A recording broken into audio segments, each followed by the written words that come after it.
अस्सलाम वालेकुम। Griffin technologies ने एक अकाउंटिंग और इन्वेंट्री सॉफ्टवेयर क्रिएट किया है जिसका नाम ग्रिफन कारोबार रखा गया है। ये कारोबार एक अकाउंटिंग और इन्वेंट्री सॉफ्टवेयर है जो कि गारमेंट्स, शूज़, कॉस्मेटिक्स, हार्डवेयर और सैनिटरी, इलेक्ट्रिकल एसेसरी शॉप्स और होलसेल कारोबार के लिए इस्तेमाल किया जा सकता है। इस सॉफ्टवेयर में मेन मॉड्यूल्स इन्वेंट्री है जिसमें आप अपने तमाम स्टॉक का रिकॉर्ड मेंटेन कर सकते हैं और सेल्स के साथ आपका स्टॉक माइनस भी होता है।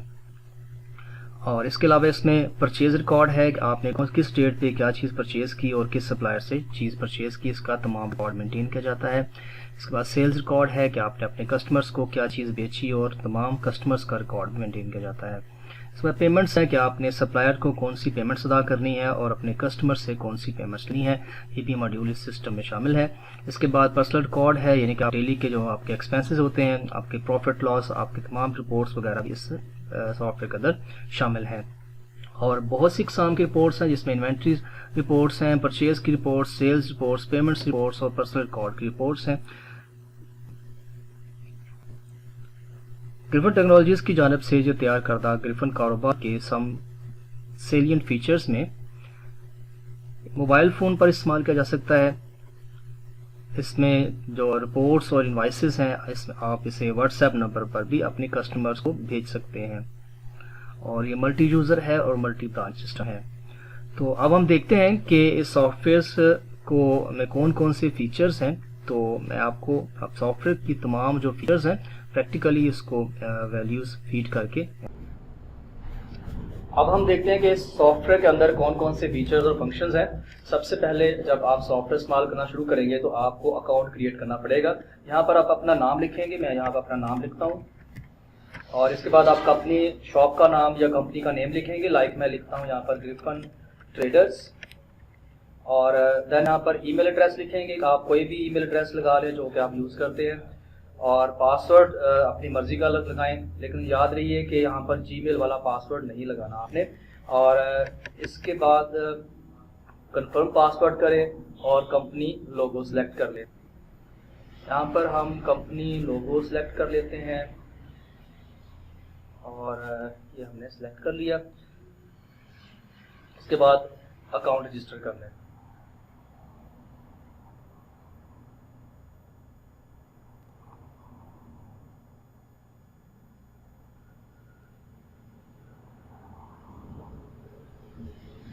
अकाउंट क्रिएट करने के बाद आपको यहाँ पर डैशबोर्ड नज़र आएगा जिस पर आप suppliers, pending supplier payments, customers और पेंडिंग कस्टमर पेमेंट्स देख सकते हैं।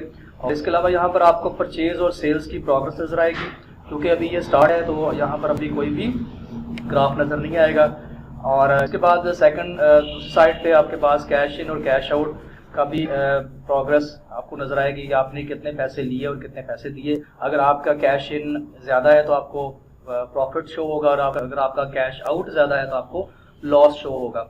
तो इसके बाद हम देखते हैं अपने जो फीचर्स है। यहाँ पर सबसे पहले अगर देखें तो इन्वेंट्री, सेल्स, पीपल, अकाउंट्स और रिपोर्ट्स है। सबसे पहले हम इन्वेंट्री में जाएंगे, प्रोडक्ट परचेज करेंगे। प्रोडक्ट परचेज पर क्लिक करने के बाद सबसे पहले आपसे सप्लायर का नाम पूछा जाएगा कि आपने माल परचेज किया होगा, वो डेफिनेटली किसी सप्लायर से लिया होगा।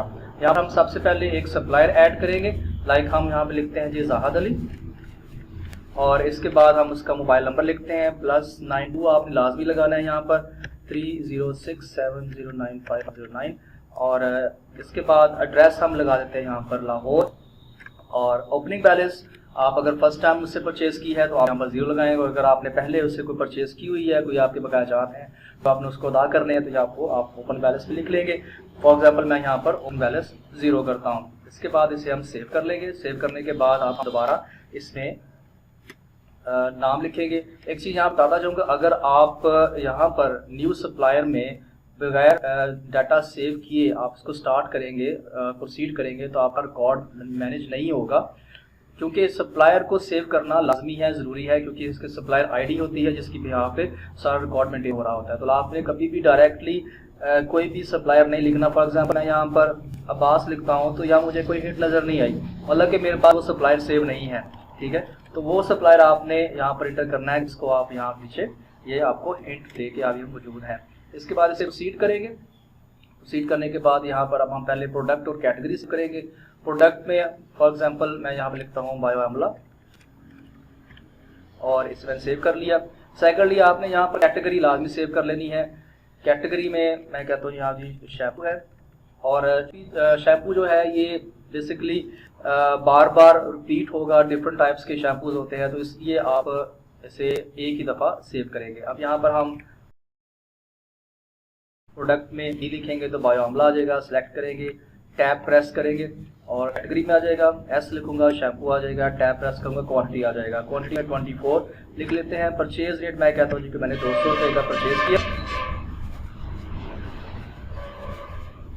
और सेल प्राइस जो है वो मेरी 250 है। और इसके बाद हम यहाँ पे से ऐड कर देंगे। ऐड करने के बाद अगर आप दूसरी साइड पर देखें तो यहाँ पर टोटल बिल 4800 आ रहा है, और सप्लायर डिटेल्स आ रही हैं, परचेज बिल जिस बिल पर आपने माल परचेज किया था। और इसके बाद प्रीवियस बैलेंस 0 था क्योंकि हमने पहले कोई बकाया जाता नहीं करने। अगर आप कैश पे काम कर रहे हैं तो आप यहाँ पर जितनी अमाउंट आप उनको पे की है वो यहाँ पे देंगे। अगर आप क्रेडिट पे काम कर रहे हैं, मतलब उधार आपने सामान परचेज किया, यहाँ पर आप यहाँ पे 0 अमाउंट लगाकर इसको सेव कर दें।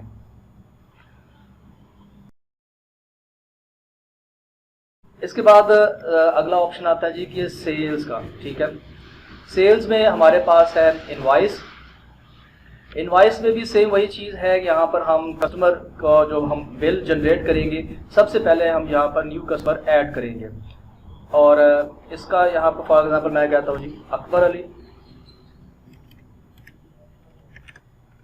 हमारा एक न्यू कस्टमर है, और इसका मैं मोबाइल नंबर सेव कर देता हूँ 3151440770, और एड्रेस मैं यहाँ लिख देता हूँ जी फैसलाबाद, और ओपनिंग बैलेंस इसका 0 कर दिया। इसको मैंने यहाँ पर सेव किया। सेव करने के बाद मैं यहाँ पर अगर ए लिखूंगा तो ये मुझे हिंट देगा। टैब प्रेस करूंगा और प्रोसीड टू इनवॉइस फॉर्म आ जाएगा। अब यहाँ पर हमने प्रोडक्ट सेव नहीं करनी क्योंकि ऑलरेडी हमारे पास स्टॉक के अंदर प्रोडक्ट सेव है। यहाँ पर मैं प्रोडक्ट का नेम लिखूंगा, फॉर एग्जांपल बायो आमला मेरे पास सेव है, तो यहाँ पे सिलेक्ट करके टैब दूंगा, ऑटोमेटिकली सेल रेट सेलेक्ट कर लेगा। अगर आपको रेट चेंज करना हो तो आप रेट चेंज भी कर सकते हैं यहाँ पर। इसके बाद क्वांटिटी, और इसके बाद इस यहाँ पर आप प्रीवियस रेट भी चेक कर सकते हैं कि आप अगर उसको आपने लास्ट टाइम किस रेट पर प्रोडक्ट सेल की थी। तो अभी फिलहाल फर्स्ट टाइम है इसलिए यहाँ पर जो है रिकॉर्ड 0 है। तो इसके बाद यहाँ से हम ऐड करेंगे। ऐड करने के बाद हम यहाँ पर इसका क्योंकि ये सिस्टम जो है ये होलसेल के लिए बनाया गया, तो यहाँ पर हम पहले डायरेक्टली इसको सेव कर देंगे। और सेव करें। सेव करने के बाद आपके सामने ये इनवॉइस शो होगी। अगर आप इसकी पीडीएफ जनरेट करना चाहते हैं तो प्रिंट इनवॉइस पे क्लिक करेंगे। इसके बाद यहाँ पर ये इनवॉइस जनरेट हो जाएगी, और अगर हमने न्यू इनवॉइस जनरेट करनी हो तो यहाँ पे न्यू पे आ जाएंगे।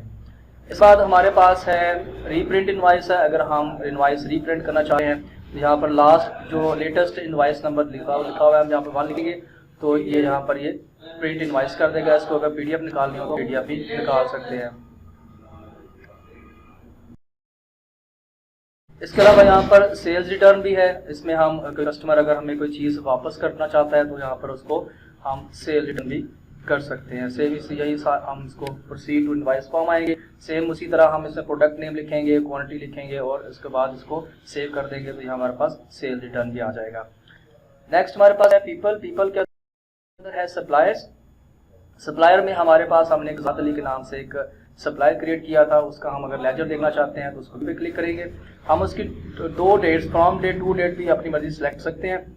यहाँ से मैं चाहता हूँ कि 1 अक्टूबर से लेकर 28 तक मैं इसका रिकॉर्ड देखना चाहता हूँ, तो ये यहाँ पर व्यू लेजर करूँगा तो ये मेरे पास इसका रिकॉर्ड आ जाएगा। यहाँ पर अगर देखें तो यहाँ पर हमारे पास स्टॉक परचेज है। अगर मैं इसके यहाँ पर डिटेल पर क्लिक करूँगा तो इसी डिटेल आ जाएगी। और यहाँ पर अगर मैं इसकी पीडीएफ जनरेट करना चाहूँ तो इसका लेजर की पीडीएफ भी जनरेट जाएगी। ये पहले डाउनलोड होगा, डाउनलोड होने के बाद ये आपका ये लेजर ओपन हो जाएगा। इसके बाद हमारे पास है जी कस्टमर्स। और कस्टमर में सेम वैसे ही हमारे पास हम इसका लेजर देखना चाहें तो ये लेजर आ जाएगा। दो डेट सेलेक्ट करेंगे, आप एक दिन का देखना चाहते हैं, एक हफ्ते का देखना चाहते हैं, या आप महीने का रिकॉर्ड देखना चाहते हैं तो यहाँ पर डेट सेलेक्ट कर लेंगे। उसके बाद यहाँ पर व्यू लेजर पे क्लिक करेंगे तो उसकी डिटेल आ जाएगी। यहाँ पर जो सेल्स इनवाइस आ रही है, मैं अगर इसको यहाँ पर डिटेल क्लिक करता हूँ तो ये इसकी इनवाइस आ जाएगा। सेम वैसे ही हम इसकी PDF भी जनरेट कर सकते हैं। और सेम जैसे लेजर है सप्लायर का, उसी तरह से हम यहाँ पर कस्टमर का लेजर भी जनरेट कर सकते हैं। उसको PDF में कन्वर्ट करके उसे शेयर कर सकते हैं। जो वहाँ पर हमारे पास कस्टमर का लेजर आ गया और इसमें यहाँ पर कस्टमर का नेम, अकाउंट ओपनिंग डेट है, अकाउंट ओपनिंग बैलेंस कितना है, क्लोजिंग बैलेंस कितना है, ये सारा इसके अंदर डिटेल मौजूद है। इसके बाद आ गया हमारे पास अकाउंट्स में हमारे पास है सप्लाई पेमेंट्स। हम पहले सप्लाई सेलेक्ट करेंगे जिसको हमने पेमेंट अदा करनी है और यहाँ पर प्रोसीड पे क्लिक करेंगे। करने के बाद हमने 4800 रुपया जहाद अली को देना है तो हम इसमें से 1000 रुपया अगर पे कर देंगे और यहाँ पर सिलेक्ट करेंगे हमने बैंक अकाउंट से दिया, जैज़ कैश, इसी पैसा, नया पे को उस मीडियम से हमने इसको पेमेंट की, यहाँ से इसको सेव कर देंगे। ऐड न्यू पेमेंट पर जाना चाहते हैं तो नया कर सकते हैं। यहाँ पर अभी हम देखते हैं सप्लायर में मैं यहाँ पर जहाद अली पे क्लिक किया और इसको मैंने व्यू लेजर पे गया। आप देखिए यहाँ पर पेमेंट पेड आ गया और मेरे पास 38 आ गया यहाँ पर। अगर मैं इसको व्यू करूँ, डिटेल पे जाऊँ तो ये मुझे इसकी डिटेल शो कर देगा। इसके बाद हमारे पास है कस्टमर पेमेंट्स हैं। कस्टमर पेमेंट में हम पहले कस्टमर का नाम लिखेंगे अकबर अली और इसको प्रोसीड करेंगे। प्रोसीड कर हमने इसका 500 रुपया हमने उससे लेना है, उसने हमें 500 रुपया पे कर दिया, ठीक है। और कहाँ से किया, बैंक अकाउंट से, जैज़ कैश कैसे किया हम सिलेक्ट कर लेंगे, इसको यहाँ से सेव कर देंगे तो यह हमारे पास का बैलेंस 0 हो गया।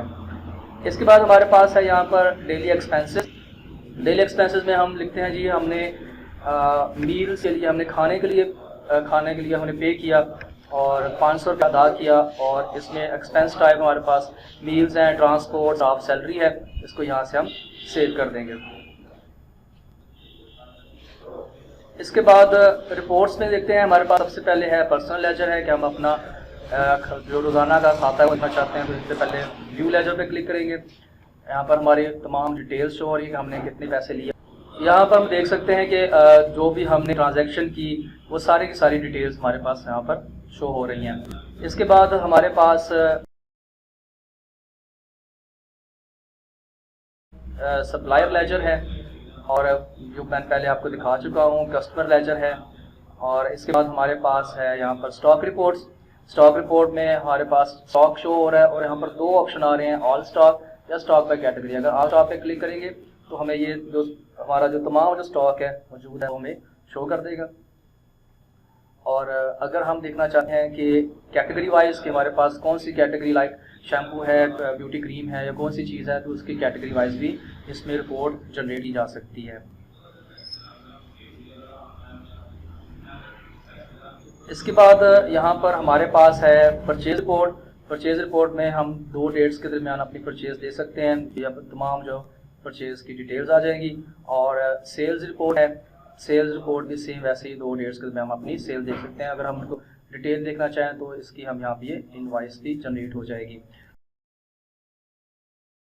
तो यहाँ पर एक जो फंक्शन रह गया था वो परचेज रिटर्न है कि अगर हमने किसी सप्लायर को जो हमने परचेज़ की है उसका हमने माल वापस करना है तो सेम जैसे हमने परचेज़ किया था वैसे इसको रिटर्न भी कर सकते हैं। सो ये एक सॉफ्टवेयर कंप्लीट एक अगर हम वापस डैशबोर्ड पर जाते हैं तो आप देखेंगे कि यहाँ पर आपके सामने यहाँ पर